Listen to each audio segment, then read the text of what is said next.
Bonsoir, je suis content de vous retrouver pour une troisième question-réponse sur En Christ et la vie.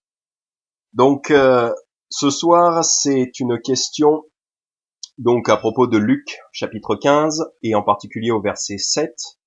Je lis la question. Bonjour bien-aimés. Suite à la vidéo diffusée sur YouTube Moment Salut 3 intitulée Se repentir de ses péchés pour le salut conduit en enfer, que j'ai beaucoup apprécié, j'aimerais néanmoins que vous m'expliquiez le verset de Luc 15, 7. De même, je vous le dis, il y aura plus de joie dans le ciel pour un seul pécheur qui se repent que pour 99 justes qui n'ont pas besoin de repentance.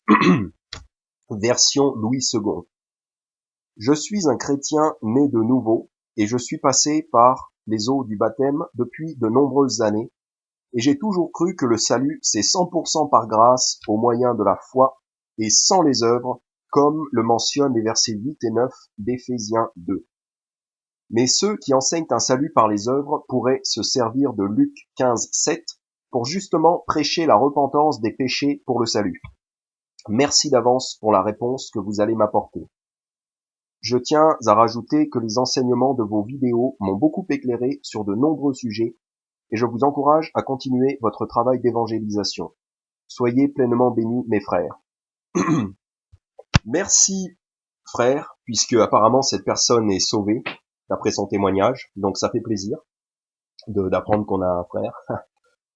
Et alors, d'abord, il nous dit que les enseignements l'ont beaucoup éclairé sur plusieurs sujets, sur de nombreux sujets. Donc merci, ça fait plaisir d'avoir des retours comme ça, et nous, ça nous encourage à continuer aussi. Donc c'est gentil à vous de nous dire que ça vous a profité. Et aussi, je voudrais dire que moi-même, je suis pas enseignant de la Bible, je suis pas un pasteur ou un enseignant, donc prenez les conseils que je vais donner, prenez les explications, les questions-réponses, les enseignements que je vais donner, prenez-les comme plutôt comme l'opinion d'un frère. Voilà. Je me méfie, je fais attention à ça parce que quand on enseigne, faut faire attention parce que faut surtout pas enseigner des choses fausses au nom du Seigneur. J'enseigne pas des choses fausses, mais voilà, prenez ça comme l'interprétation d'un frère. Sachez bien que je ne suis pas un enseignant, voilà. J'ai pas une très grande expérience là-dedans. Donc, voilà. Simplement, Pierre et moi, on a constaté qu'il n'y avait pas des masses de bons enseignements en français sur Internet. Il y en a quasiment aucun, voire aucun. Il y a beaucoup de faux prophètes, ça c'est sûr. Et il y a beaucoup de sujets qui sont pas traités, qu'on n'a jamais vu traiter. Et que on est quelques Français à avoir pris des enseignements qui viennent des États-Unis, de frères chrétiens qui nous viennent des États-Unis, de pasteurs chrétiens qui sont aux États-Unis. Et il n'y a pas de mal à ça. Il se trouve que la France est un pays où il y a très peu d'enseignements de la Bible. Aux États-Unis, il y en a plus, surtout en ce moment. On a reçu beaucoup d'enseignements d'un pasteur qui s'appelle le pasteur Steven Anderson, notamment, entre autres. Et ces enseignements sont très bons. D'ailleurs, on a traduit pas mal de ses sermons, on a sous-titré pas mal de ses sermons. Je vous encourage à les regarder sur la chaîne. Et même, je vous encourage aussi à aller écouter ses enseignements à lui sur sa chaîne, la chaîne du pasteur Steven Anderson. Si vous comprenez un petit peu l'anglais, c'est bien, parce qu'en plus, il parle clairement, il parle distinctement. Donc, même pour les étrangers, c'est très bien, c'est très facile à comprendre. Voilà. Donc, comme on a constaté qu'il y avait vraiment quasiment pas de bons enseignements en français, on a pensé qu'il serait bien de répondre à des questions, de donner des enseignements de base, voilà. Tout en sachant que on n'est pas pasteur et donc du coup, bah,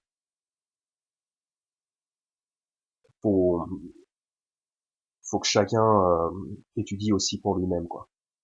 Voilà. Mais on dit des choses vraies. On dit que des choses bonnes. Alors donc voilà, la question, elle porte sur Luc chapitre 15, verset 7 en particulier. Je vais lire toute la parabole. Mais avant ça, je vais faire une mise au point, parce qu'en fait, surtout la question, elle est que Euh, le monsieur nous dit apparemment qu'il y a des faux prophètes qui utilisent ce verset, donc je le relis, Luc 15, verset 7. Je vous dis qu'il y aura de même de la joie dans le ciel pour un seul pécheur qui se repent, que pour 99 justes qui n'ont pas besoin de repentance. Donc en fait, le problème que la personne soulève, c'est qu'il y a souvent des faux prophètes qui vont utiliser ce verset en particulier, mais de façon plus générale, tous les versets qui mentionnent la repentance, les faux prophètes vont les utiliser, ils vont tordre le sens pour faire croire aux gens que pour être sauvé, il faut se repentir de ses péchés. Et d'ailleurs, même eux, ils définissent pas vraiment ce que ça veut dire. Et c'est pour ça que je pense, ça c'est un avis personnel, c'est quasiment une intuition, enfin c'est une intuition plutôt, c'est très intuitif, c'est que en fait il y a un genre de sortilège qui a été attaché à ce mot. Et comme en fait les gens ne comprennent pas vraiment qu'est-ce que veut dire ce mot, il y a des gens qui ont, pour moi ça ressemble à de la sorcellerie. Bon, même si j'y connais rien, je connais rien en sorcellerie et heureusement, il faut pas. Mais pour moi ça ressemble à de la sorcellerie, comme quand on donne un sens à un mot. Et après quand on dit ce mot, eh ben les gens, ça leur fait un effet dans la tête. Ben c'est ça un petit peu. Maintenant, quand on dit repentance, repentance, les gens ils imaginent des trucs, ils imaginent il faut que je me détourne de mon péché, il faut que j'ai de la tristesse pour mon péché, il faut que je regrette mon péché, il faut que je sois volontaire pour me détourner de mon péché, ou toutes ces idées-là qui sont fausses, qui n'ont rien à voir avec la repentance, avec le mot repentance. Et toutes ces idées ont été mises dans la tête des gens, et j'assimile ça un peu à de la sorcellerie, parce que c'est les faux prophètes qui ont... D'ailleurs, bon, c'est pas mal associé ça, la sorcellerie et le fait d'être un faux prophète, c'est pas mal associé dans la Bible. Donc du coup, les gens, dès qu'on leur dit ce mot-là, ils associent des idées qui sont fausses. Et c'est pour ça que, notamment là, ce verset-là, qui est un verset très innocent, qui est très bon, très bien, mais il peut éventuellement être utilisé par un faux prophète pour enseigner que pour être sauvé, il faut se détourner de ses péchés, en gros. Il faut se repentir de ses péchés, ce qui est faux. Pierre avait fait une très bonne vidéo là-dessus, qui montrait bien que se repentir de ses péchés pour le salut, ça conduit en enfer. En fait, si on croit que pour aller au ciel, il faut se repentir de ses péchés, alors on n'est pas sauvé. Parce que se repentir de ses péchés, c'est une œuvre. Et Pierre avait montré ça dans une vidéo, un moment salut, qui était très très bien, donc je vous conseille d'aller le regarder à propos de ça. Mais on va on va on va voir ce que ça veut dire vraiment la repentance. Donc pour rendre ce verset à sa vraie signification, on va voir ce que ça veut dire la repentance dans la Bible. Ce que le mot de repentance veut dire. Le verbe se repentir veut dire. On va voir ça. Mais d'abord, je voudrais mentionner que faut qu'on fasse attention, nous, les croyants, faut qu'on fasse attention parce que si on comprend pas bien la Bible, on est vulnérable aux faux prophètes, justement. Et là, le fait qu'il y ait beaucoup de gens qui soient inquiets à propos de versets comme ça, des versets qui parlent de repentance, le fait que beaucoup de gens soient inquiets à propos de ça, ils ne savent pas forcément comment répondre, c'est parce qu'en fait, ils sont ignorants des Écritures, grosso modo.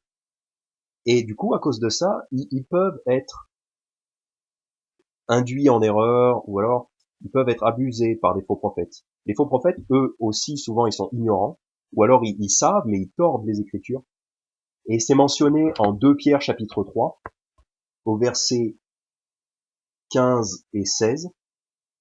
Donc c'est Pierre qui nous écrit, et estimez que la longanimité de notre Seigneur est salut, tout comme Paul, notre frère bien-aimé, vous l'a aussi écrit, selon la sagesse qui lui a été donnée. Donc là, il va parler de certaines épîtres de Paul, des épîtres de Paul.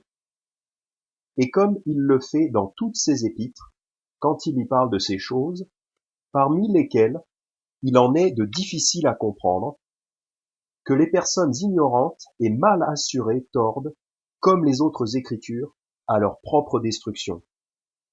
Donc, souvent, le problème des chrétiens, le problème des croyants, c'est qu'ils sont ignorants, connaissent pas très bien la Bible, et donc, à cause de ça, ils sont ignorants, donc ils sont mal assurés, sont pas très à l'aise avec les Écritures. Donc, à cause de ça, il y a des faux prophètes qui vont les attaquer, qui vont les perturber, leur embrouiller l'esprit, les rendre confus sur les doctrines et même confus sur le salut. Et c'est le cas avec ce mot de repentance. Et d'ailleurs, la repentance, c'est très important.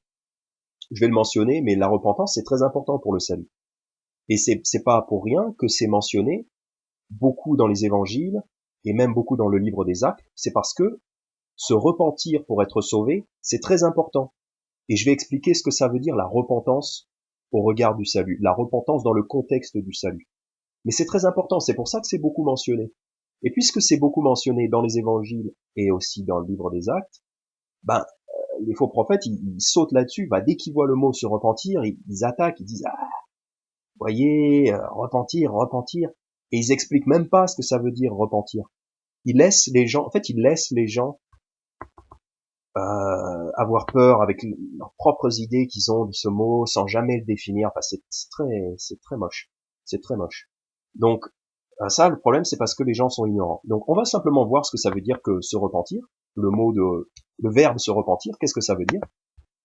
Ben, pour savoir ce que ça veut dire, on va la première fois que ce mot est mentionné, ce verbe est mentionné dans la Bible.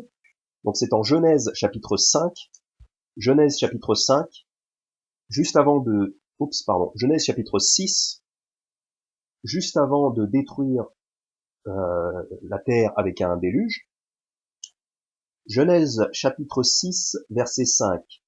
Et l'Éternel vit que la malice de l'homme était grande sur la terre, et que toute l'imagination des pensées de son cœur n'était que mauvaise en tout temps. Donc ça, c'est très connu. Avant le déluge, il y a le mal qui règne sur la terre, donc verset 6.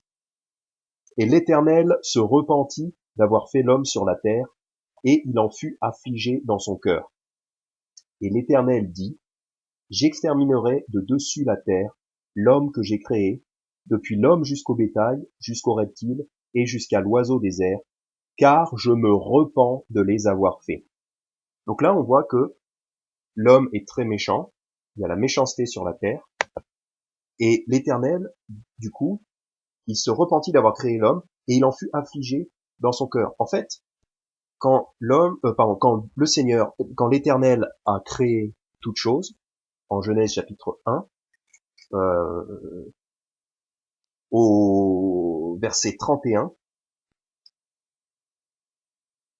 donc la Bible dit, Genèse chapitre 1, verset 31, et Dieu vit tout ce qu'il avait fait, et voici, c'était très bon.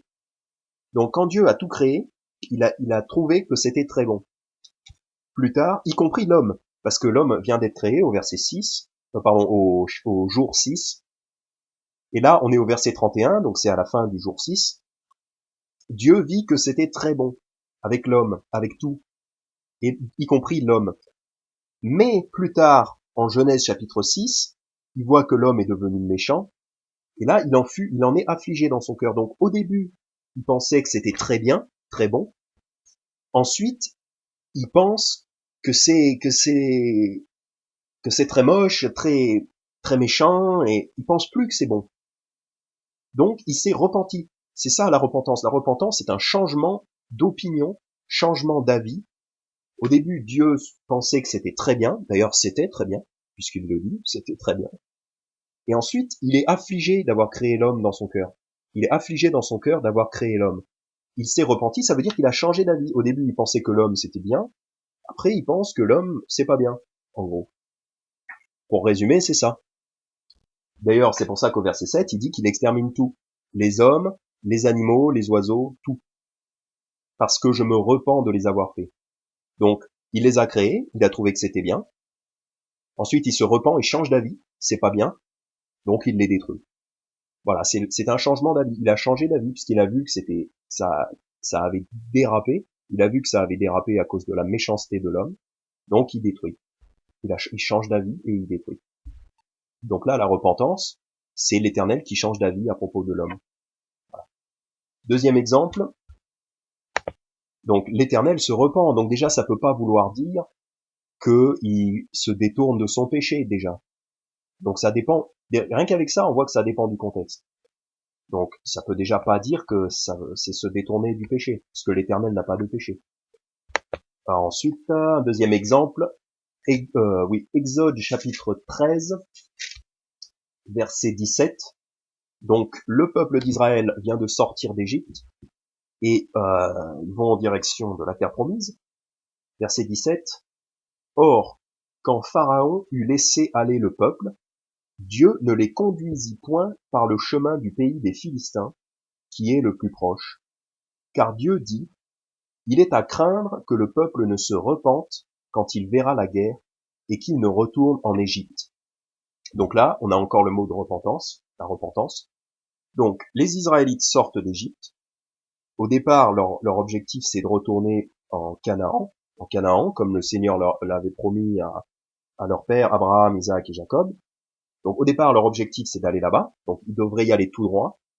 Mais le Seigneur, l'Éternel, il sait que quand les hommes vont être confrontés à la guerre contre les Philistins, ils vont très certainement avoir peur, manquer de confiance en Dieu, manquer de courage et donc manquer de confiance en Dieu. Et ils vont se repentir, donc ils vont changer d'avis. Au départ, ils pensaient que c'était une bonne idée d'y aller, mais quand ils vont voir la guerre, ils vont se repentir, c'est-à-dire ils vont avoir peur, leur courage va tomber, leur foi va tomber, et ils vont faire demi-tour. Donc là, la repentance dans ce cas-là, en Exode 13, verset 17, pareil, ça veut pas dire se détourner d'un péché, au contraire. Ils allaient faire une chose bien, ils allaient pour faire une chose bien, mais l'Éternel sait que s'ils voient la guerre, s'ils sont confrontés à la guerre, ils vont se repentir et retourner en Égypte et commettre un péché. Donc là, la repentance, ce serait de commettre un péché. Donc voilà, on voit bien que ça dépend du contexte. Et là aussi, on voit que au départ, ils allaient en terre promise, ils se seraient repentis pour retourner en Égypte. Donc ça veut dire qu'ils ont changé d'avis. Ils pensent plus que c'est bien d'aller en Égypte. Ils pensent plus que c'est bien d'aller en Canaan. Donc, ils pensent qu'il ferait mieux de retourner en Égypte. La repentance, là aussi, c'est un changement d'avis. C'est un changement d'idée, changement d'état d'esprit et même de croyance. Donc, ça a à voir avec l'esprit. La repentance, ça a à voir avec l'état d'esprit. En fait, d'ailleurs, étymologiquement, je sais pas, j'ai entendu dire, je suis pas sûr, il aurait fallu vérifier, il faudrait vérifier. Mais en fait, ça viendrait de la même racine que repenser. Repentance, repenser. C'est pas sûr, hein, je voudrais pas être à 100% dogmatique là-dessus, mais ça m'étonnerait pas que ça ait la même étymologie que repenser. Donc en fait, on change sa pensée à propos d'un truc. C'est ça, la repentance, c'est ça, c'est un changement de pensée. Donc, pour le salut, pour être sauvé, pour aller au paradis, pour être pardonné de ses péchés, qu'est-ce qu'il faut faire? Jean 3,16, car Dieu a tellement aimé le monde qu'il a donné son seul Fils engendré, afin que quiconque croit en lui ne périsse pas, mais qu'il ait la vie éternelle. Donc, pour avoir la vie éternelle, pour aller au paradis, il faut croire en Jésus-Christ. Donc, la repentance à l'égard du salut, c'est simplement de repenser sa croyance à propos de Jésus-Christ. Donc, on se repent, ça veut dire on repense sa croyance à propos du Christ. On repense qui est le Christ. Par exemple, un musulman qui pense que Dieu n'a pas de fils, eh ben, il doit se repentir de ça et il doit croire que Jésus est le Fils de Dieu. Il doit croire au Fils de Dieu, Jésus-Christ. Autre exemple, un athée qui pense que Dieu n'existe pas, donc ou qui pense donc que la Bible n'est pas la parole de Dieu, doit se repentir de ça, doit repenser sa croyance pour croire la vérité, pour croire au Fils de Dieu, pour croire la parole de Dieu. N'importe quel, par exemple, même un catholique qui n'a pas le même Dieu, parce que les catholiques n'ont pas le même Dieu. Ils ne croient pas la Bible. Or, le Dieu de la Bible, c'est le Dieu de la Bible. Le vrai Dieu, c'est le Dieu de la Bible. Donc, si on ne croit pas la Bible, on ne croit pas au vrai Dieu. On croit en un autre Dieu. Les catholiques ne croient pas la Bible. Ils nomment Jésus, ils disent Jésus, Jésus, blablabla. Bla bla. Mais c'est pas le même, parce que leur Jésus à eux n'est pas le Jésus de la Bible. Le vrai Jésus, c'est le Jésus qui se trouve dans la Bible. Et la Bible ne peut pas être en contradiction avec la vraie La vraie croyance, la vraie foi chrétienne dans le vrai Dieu, ça vient de la Bible. Donc les catholiques doivent se repentir, doivent repenser leur Jésus, doivent repenser leur salut. Voilà. Donc pour être sauvé, il faut se repentir. La repentance pour le salut, par exemple pour un catholique, ben ce serait, je reconnais que l'Église catholique est mensongère, que l'Église catholique est fausse et du diable, et je reconnais que la Bible est vraie, que le Jésus-Christ, la parole de Dieu, le Jésus-Christ de la Bible, est le vrai Dieu, le seul sauveur. Voilà. Là, la personne s'est repentie. Donc c'est très important dans le cadre du salut. Mais ça ne veut pas dire qu'il faut se repentir de ses péchés. Non, non, non. Si on fait confiance dans le fait qu'on se détourne de son péché, ou qu'on est volontaire pour se détourner de son péché, ou qu'on est triste pour son péché, ou qu'on promet d'abandonner son péché, ou toutes ces genres de promesses humaines, tous ces genres de pensées humaines, tout ça, ça vaut rien pour être sauvé. Ça vaut rien du tout devant Dieu. Donc toute la repentance des péchés pour être sauvé, c'est un salut par exemple. Voilà. Donc faut pas s'inquiéter. Luc chapitre 15 verset 7, ça veut pas du tout dire qu'il faut se repentir de ses péchés pour être sauvé. Donc on va rapidement voir un petit peu cette parabole parce qu'elle est bien quand même. Je vais peut-être pas l'expliquer très en détail, mais juste en parler. Donc je pense que là on a quand même répondu à la question, hein, tout simplement définir ce que c'est que la repentance. Et c'est très important de définir ce que c'est que la repentance. La repentance, c'est un changement d'idée. Donc la repentance dans le contexte du salut, c'est un changement de croyance. Puisque pour être sauvé, il faut croire en Jésus-Christ, ben il faut se repentir de quoi que ce soit qui nous empêcherait de croire en Jésus-Christ pour croire en Jésus-Christ. Voilà. Je pense qu'on a répondu à la question. Je vais essayer rapidement de parler un peu de la parabole. C'est très intéressant. Donc je vais lire au début. J'aime bien cette parabole. En fait, j'aime bien ce que fait Jésus. C'est qu'en fait, Jésus, il se met à la portée des gens qui ont du péché parce qu'il est venu pour les sauver. D'ailleurs, comme il est dit en Luc chapitre 19, verset 9, Luc chapitre 19, verset 9, non, verset 10, car le Fils de l'homme est venu chercher et sauver ce qui était perdu. La mission de Jésus-Christ quand il est venu sur terre, Luc 19, 9, Luc 19, 10, le Fils de l'homme est venu chercher et sauver ce qui était perdu. Sa mission, c'est de venir chercher les hommes, venir chercher les perdus, les pécheurs donc. Il est compatissant. Et ça, il l'exprime donc en Luc chapitre 7. Il montre cette compassion. Luc chapitre 15. Jésus montre cette compassion qu'il a envers les pécheurs, justement en fréquentant des pécheurs. Luc chapitre 15, verset 1. Alors tous les publicains et les pécheurs s'approchaient de Jésus pour l'entendre. Et les pharisiens et les scribes murmurèrent, disant, cet homme reçoit les pécheurs et mange avec eux. Donc là, c'est rigolo, on a des pharisiens et des scribes qui parlent mal de Jésus parce qu'il mange avec les pécheurs, et les publicains, voilà, et souvent même des prostituées, des fois aussi. Mais en fait, c'est pas que Jésus allait dans les bars ou dans les boîtes de nuit ou dans les endroits où voilà, dans un endroit où il y a des prostituées et tout ça. C'est pas que Jésus allait dans ces endroits-là, mais au contraire, au verset 1, il est dit tous les publicains et les pécheurs s'approchaient de Jésus pour l'entendre. Donc c'est eux qui viennent à lui. C'est pas lui qui va dans les bars. C'est les pécheurs qui viennent à lui. Donc déjà, on voit que le contexte, il est, voilà. C'est pas Jésus qui va dans un endroit de mauvaise vie pour commettre du péché ou pour se mêler à ces gens-là. Non, c'est le contraire. C'est eux qui ont compris et qui viennent. Donc, nous, faut qu'on fasse attention à ça. Soit dit en passant, on va pas évangéliser dans les bars. On va pas évangéliser en allant dans un bordel où il y a des prostituées. Non, mais par contre, dans la rue, bah, il se peut qu'on croise des prostituées, des ivrognes, bah ouais. Et bah, parce que Jésus, il est comme ça, lui aussi. Il a compassion. C'est pas qu'il va faire du péché avec eux, mais il a compassion, en fait. Et c'est ça qui est bon avec Jésus. Enfin, c'est l'une des choses qu'on aime tellement avec le Christ, c'est que il vient à notre niveau, il vient nous chercher.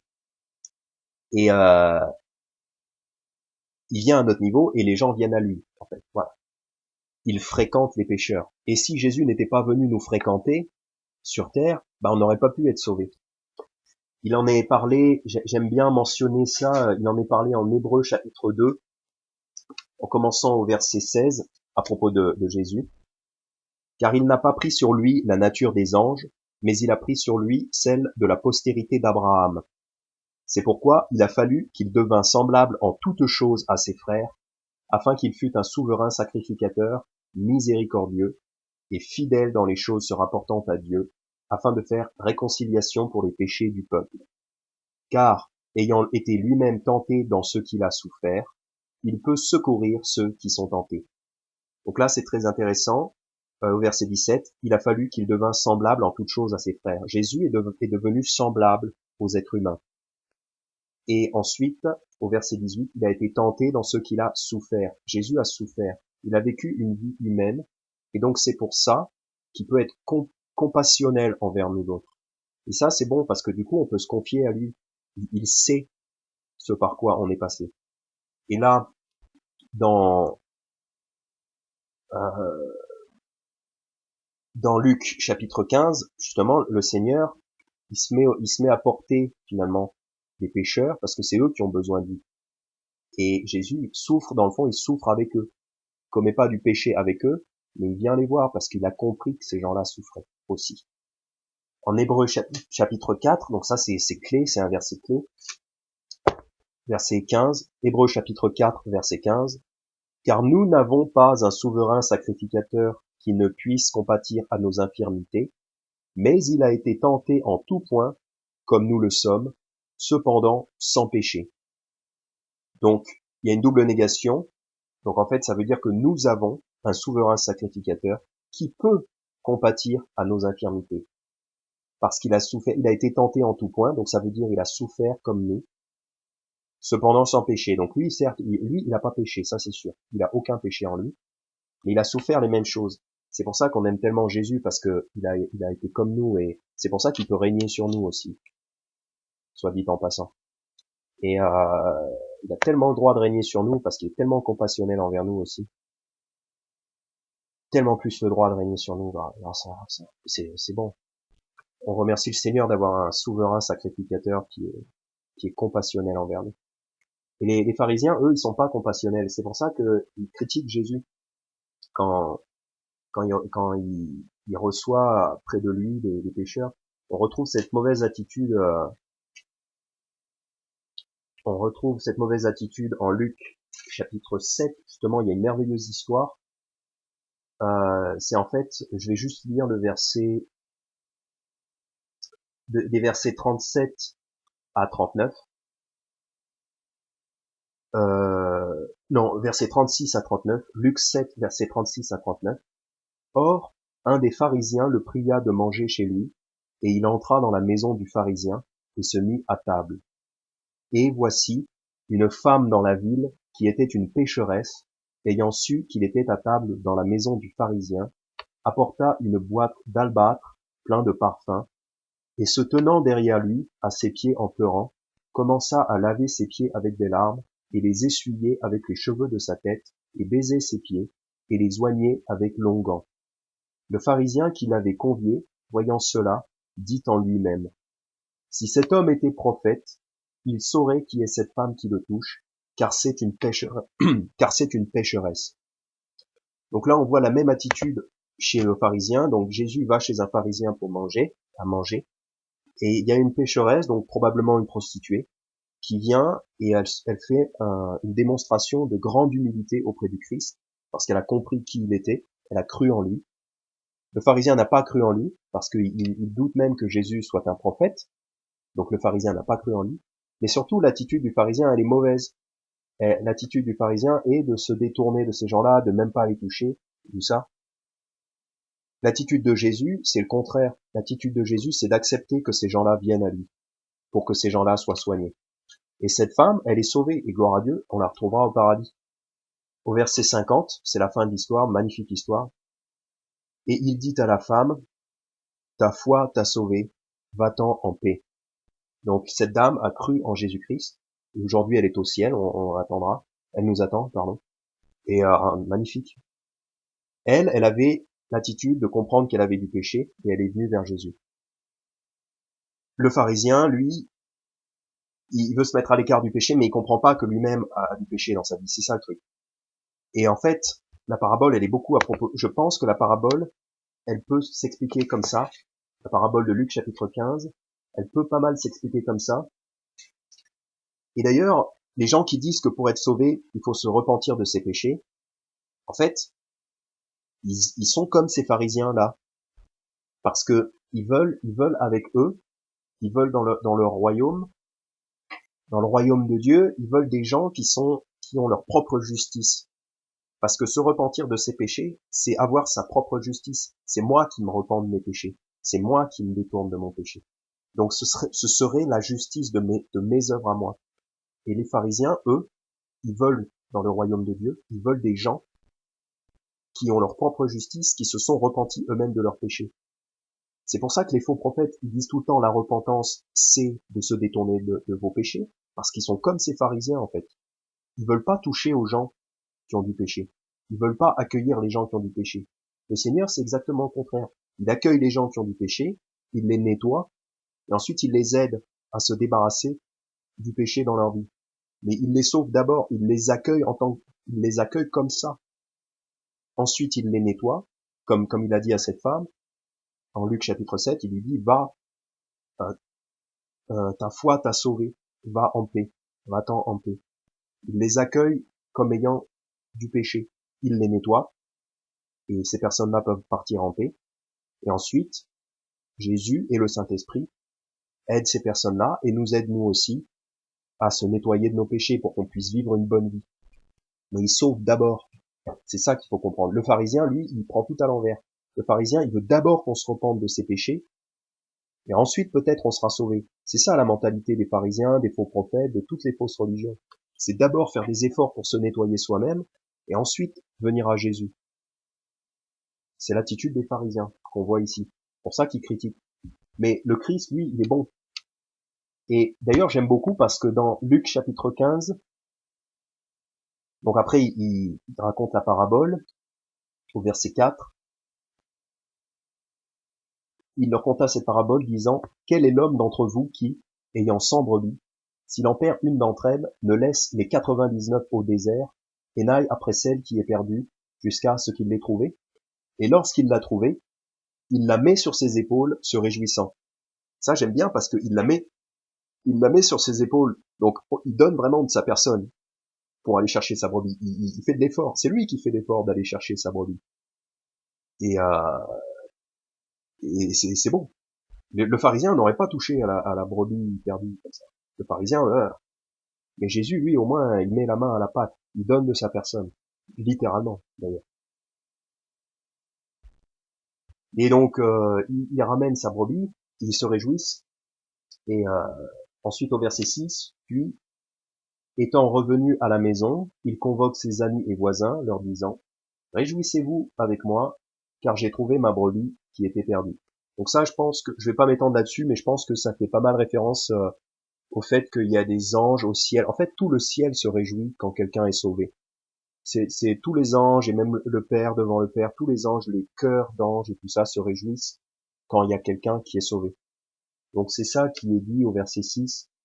Il convoque ses amis et voisins leur disant, réjouissez-vous avec moi, car j'ai trouvé ma brebis qui était perdue. Donc tout le ciel se réjouit quand quelqu'un est sauvé. Et nous aussi d'ailleurs. D'ailleurs, c'est une grosse, une très grande motivation pour évangéliser, c'est que ça fait vraiment beaucoup de joie à Dieu. Donc nous, faut qu'on évangélise parce que si on n'évangélise pas, les gens peuvent pas être sauvés. Si on n'y va pas, les gens peuvent pas être sauvés. Et par contre, si on y va, les gens peuvent être sauvés. Et quand les gens sont sauvés, ça fait une grande joie dans le ciel. Donc allons-y. Et pour confirmer que ça parle pas mal du fait que les anges se réjouissent, on peut voir juste un peu plus loin, au verset 10, pareillement je vous dis qu'il y a de la joie devant les anges de Dieu pour un seul pécheur qui se repent. Donc pour une personne qui est sauvée, bah il y a beaucoup de joie devant les anges de Dieu, parmi les anges de Dieu. Voilà, donc ça m'a l'air assez simple. Je vais pas forcément aller très en détail dans cette parabole. Je suis pas forcément capable non plus d'aller très en détail, mais voilà.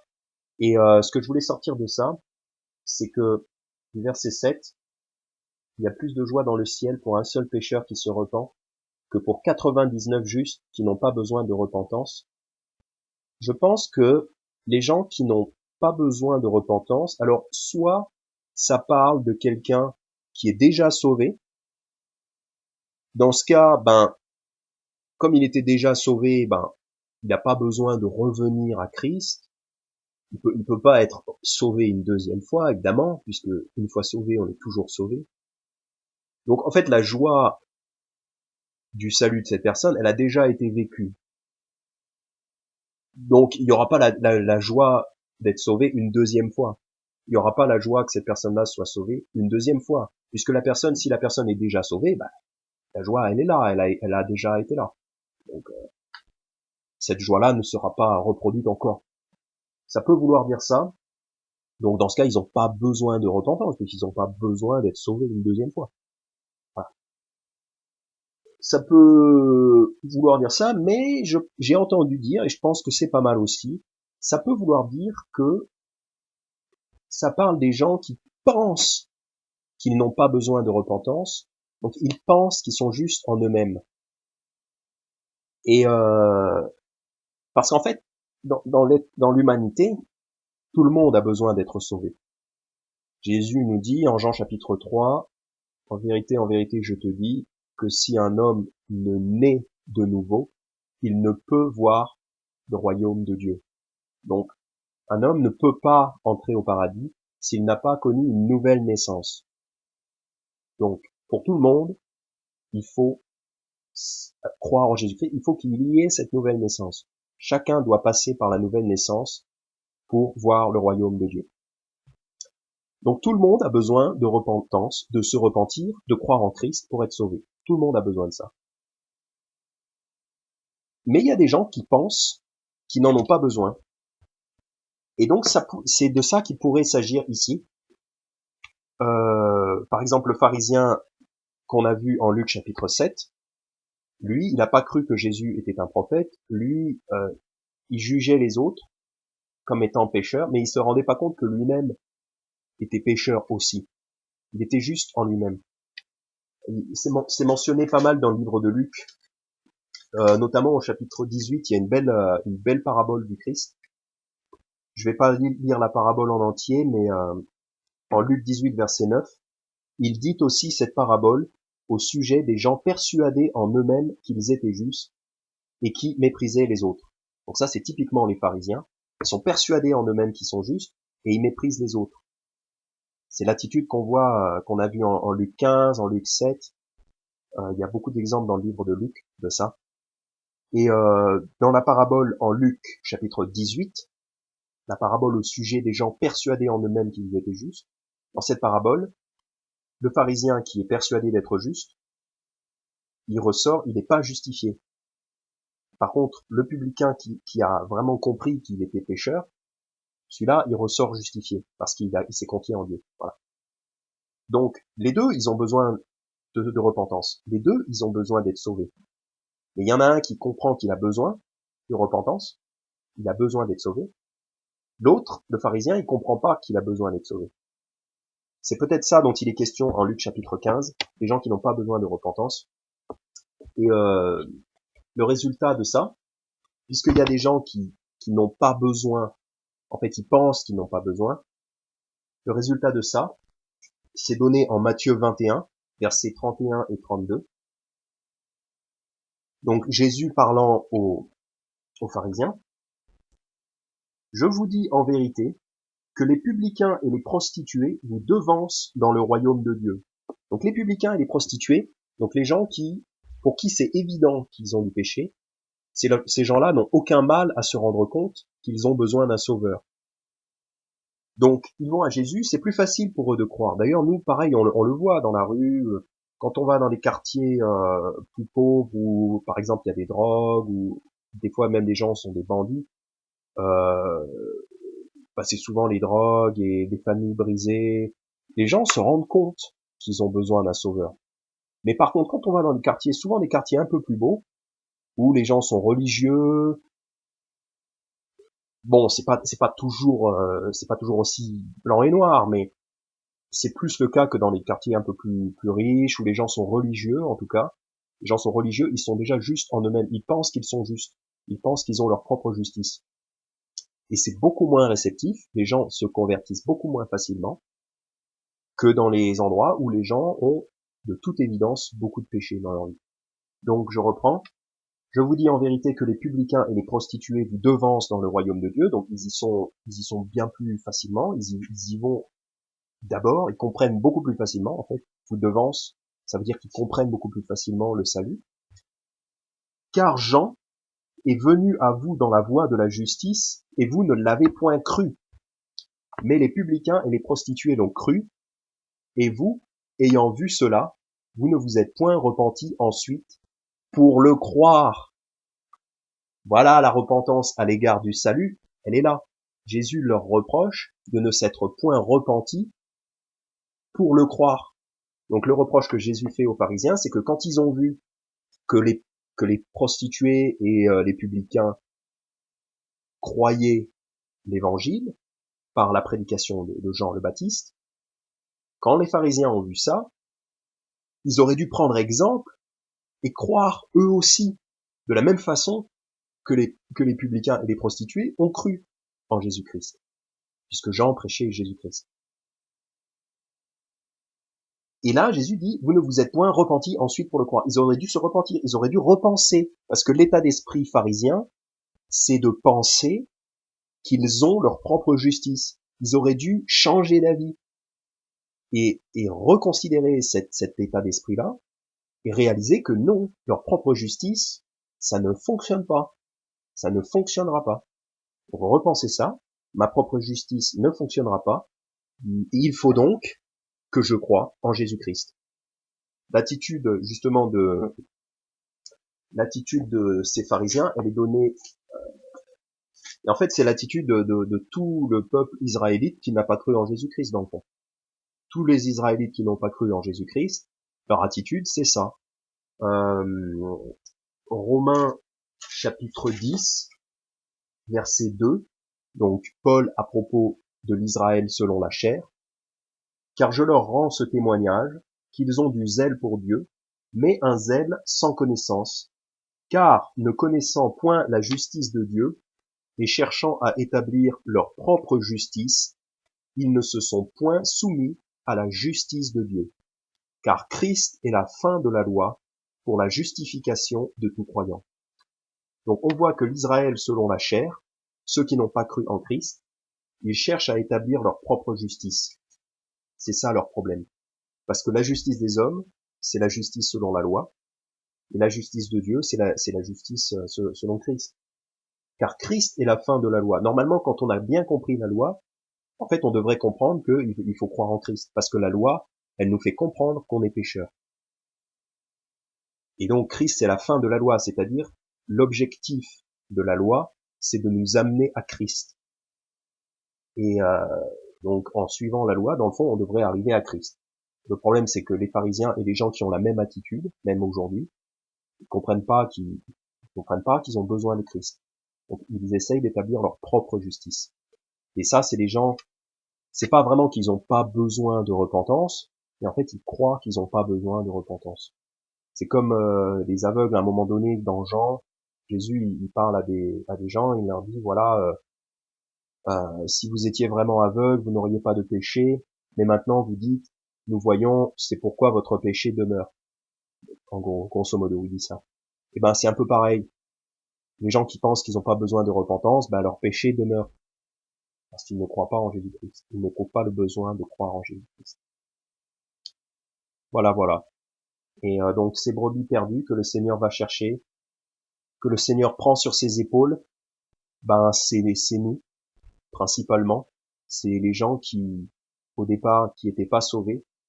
Donc, il est dit en Ésaïe 53, verset 6, nous étions tous errants comme des brebis, nous suivions chacun son propre chemin, l'Éternel a fait venir sur lui l'iniquité de nous tous. Donc l'Éternel a fait venir sur Jésus le péché de nous tous. Parce que nous, on était errants comme des brebis. Donc c'est pour ça que je pense que cette parabole parle principalement du salut, parce que c'est les brebis égarées, donc que Jésus va chercher. Et donc pour aller les chercher, il est obligé de les fréquenter. Donc c'est pour ça que Jésus mange avec des publicains et des pécheurs. C'est pas lui qui va dans un bar, mais c'est eux qui viennent à lui. Mais il est quand même obligé, il les fréquente quand même, parce qu'il a de la compassion, parce qu'il va chercher ses brebis. Ça parle donc de sauver les gens, que les gens soient sauvés. Et la repentance, dans ce contexte-là, c'est de croire en Christ. C'est de repenser son opinion et sa croyance à propos de Jésus-Christ.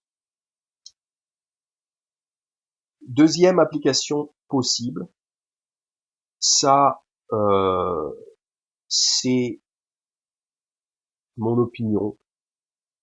Une brebis égarée peut éventuellement, mais là c'est complètement différent comme interprétation, enfin c'est différent comme interprétation. Ça parlerait pas du salut, éventuellement. Ça pourrait s'appliquer à autre chose que le salut, éventuellement.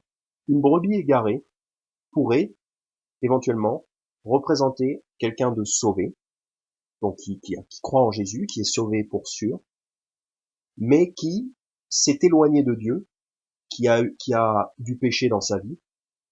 On a tous du péché, mais quelqu'un qui aurait un péché un petit peu grave, comme par exemple de la fornication dans sa vie. Et dans ce cas-là, la communion est impossible avec Dieu. Le sujet est abordé en 1 Jean chapitre 1. Je vais pas y aller pour pas passer trop de temps là-dessus. Mais si quelqu'un a un gros péché dans sa vie, et c'est possible pour des gens sauvés, c'est tout à fait possible pour quelqu'un de sauvé d'avoir un gros péché dans sa vie.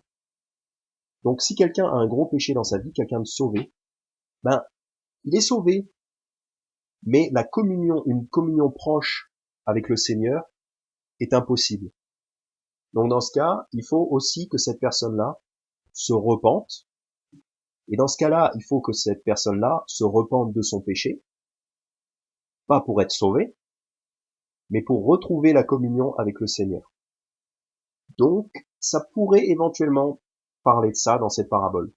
Et pourquoi ça pourrait parler de ça? C'est parce que la parabole suivante, à partir, Luc chapitre 15, à partir du verset 11, c'est la parabole du fils prodigue. Le fils qui s'en va dilapider tout son héritage avec les prostituées et tout ça, et ensuite il revient vers son père. Cette parabole-là vient juste après. C'est là, c'est dans Luc chapitre 15, à partir du verset 11. Et en fait, c'est un fils. Donc c'est le fils qui s'en va, qui commet du péché et qui revient vers son père. Mais tout le temps, il a été un fils. Donc là, je pense, ça peut s'appliquer. Ça s'applique premièrement à quelqu'un qui est sauvé et qui ensuite va commettre du péché et Dieu merci, il revient. C'est-à-dire, il retrouve la communion avec le Père.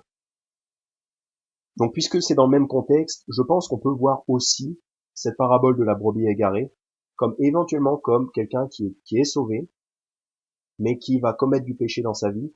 Et là aussi, il a aussi besoin de quitter ce péché, donc de se repentir de ce péché, non pas pour être sauvé, mais pour retrouver une saine communion avec le Seigneur. Parce que si on a du gros péché dans nos vies, un gros péché évident, on n'a pas une bonne communion avec le Seigneur. Comme il est dit en Éphésiens 4, verset 30, « Et n'attristez point le Saint-Esprit de Dieu, par lequel vous avez été scellés pour le jour de la rédemption. » Ça veut dire que quand on est sauvé, Dieu nous donne le Saint-Esprit habite en nous, par lequel on est scellé pour le jour de la rédemption. Scellé, ça veut dire être, on est sécurisé pour le jour de la rédemption, c'est-à-dire pour la résurrection. Le jour béni où on ne pourra plus pécher, grâce à notre nouveau corps.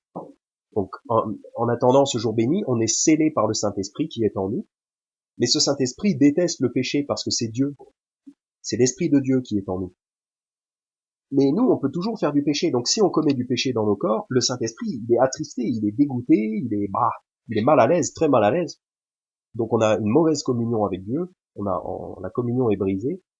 Donc dans ce cas, le croyant, il a plutôt intérêt à se repentir de son péché pour retrouver la communion avec le Seigneur. Voilà. Sachant qu'il ira, de toute façon, il ira au paradis.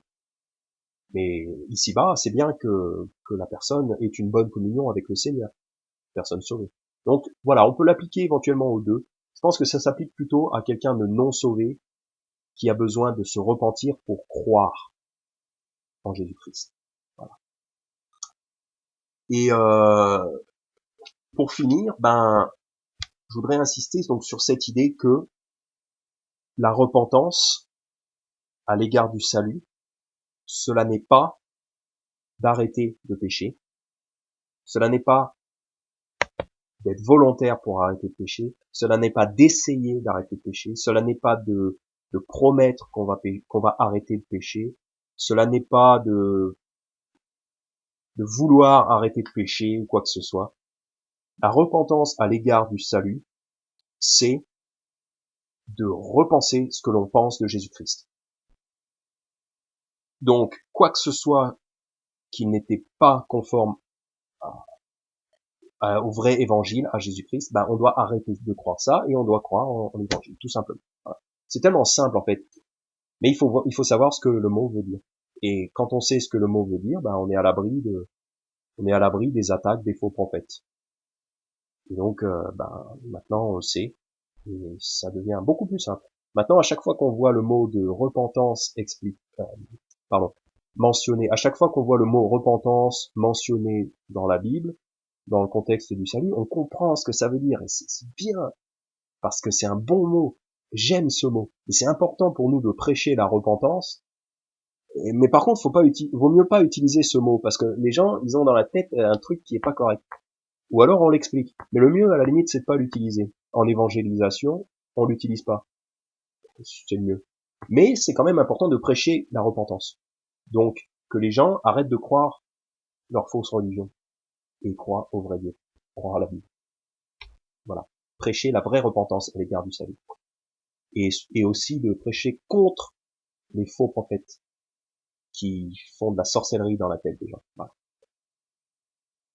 Encore merci pour la question. J'ai mis longtemps à y répondre, mais je voulais être sûr de faire quelque chose de correct. J'avais fait une première vidéo, mais j'ai trouvé qu'elle était pas top, donc je l'ai refait. C'est pour ça que ça a pris longtemps. Mais n'hésitez pas à poser les questions et merci encore. Que Dieu vous bénisse et à bientôt.